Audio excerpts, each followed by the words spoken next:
Assalamualaikum warahmatullahi wabarakatuh. Perkenalkan, nama saya Waldi Walidai. Di sini saya akan coba menjelaskan jawaban saya nomor 1, yaitu tentang deskripsikan mata kuliah sosiologi korupsi.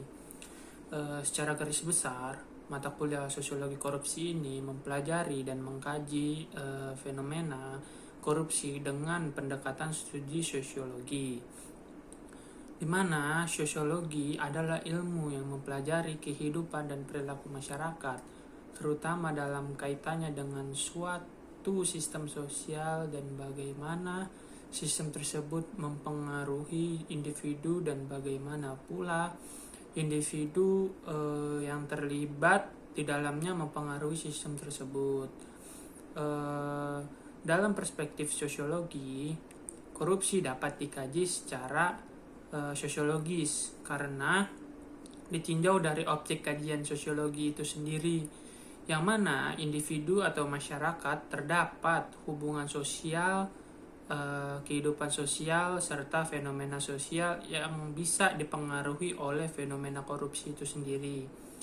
Nah, pengertian dari korupsi itu secara umum juga didefinisikan sebagai tindakan penggunaan wewenang untuk keuntungan pribadi. Selain itu, mata kuliah sosiologi korupsi ini juga memiliki peran penting dalam menghubungkan antara pembangunan dan korupsi, di mana kontribusi utamanya terletak pada studi tentang penegakan korupsi ini sendiri dan pengertian korupsi yang berbeda seperti itu. Selain itu, mata kuliah sosiologi korupsi ini juga melihat bahwa korupsi sebagai sebuah masalah yang tersistem dengan budaya, sosial, dan akar struktural. Jadi, mengenai sosiologi korupsi menyangkut sistem yang bermasalah, kondisi kemiskinan, penyakit, dan juga eksploitasi yang karakteristiknya lebih banyak ada pada negara yang berkembang, termasuk negara Indonesia ini yang marak akan adanya korupsi. Selain itu, dalam mempelajari sosiologi korupsi ini memiliki tujuan dan manfaat yang antara lain adalah bagi mahasiswa tentunya ada 3 aspek, yaitu yang pertama ada pengetahuan.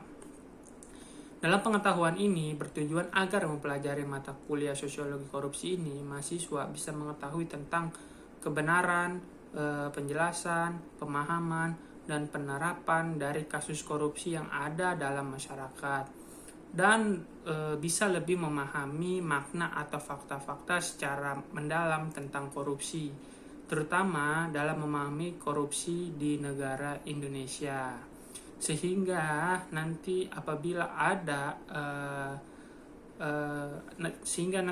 sudah mencapai aspek tersebut, diharapkan mahasiswa dapat mencari dan menemukan solusinya terhadap fenomena-fenomena korupsi yang ada di tengah masyarakat.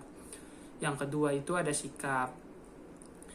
Dalam aspek sikap, ini bertujuan agar nantinya mahasiswa dapat lebih kritis dan lebih peduli terhadap fenomena-fenomena yang ada pada korupsi ini, yang tentunya ada di masyarakat, sehingga nantinya mahasiswa dapat menolak untuk melakukan tindakan korupsi dan berperan secara langsung dalam pencegahan tindakan korupsi di masyarakat.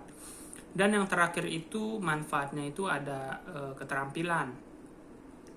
Dalam aspek ini bertujuan agar mahasiswa dapat menerapkan hasil pembelajaran mata kuliah sosiologi korupsi ini dalam kehidupan sehari-hari, baik untuk individu ataupun untuk masyarakat secara langsung, sehingga nanti mahasiswa atau kita bisa mengedukasi masyarakat bahwasanya dengan melakukan korupsi dapat menyengsarakan semua orang. Dan selain itu, tujuan dari mempelajari sosiologi korupsi ini nantinya mahasiswa bisa menjadi tolak ukur untuk menentukan apakah suatu tindakan yang dilakukan oleh seseorang atau sebuah kelompok itu termasuk dalam korupsi atau tidak, sehingga nantinya mahasiswa dapat mencegah atau mengurangi atau menanggulangi tindakan-tindakan korupsi yang menjadi fenomena yang sangat marak di tengah masyarakat ini.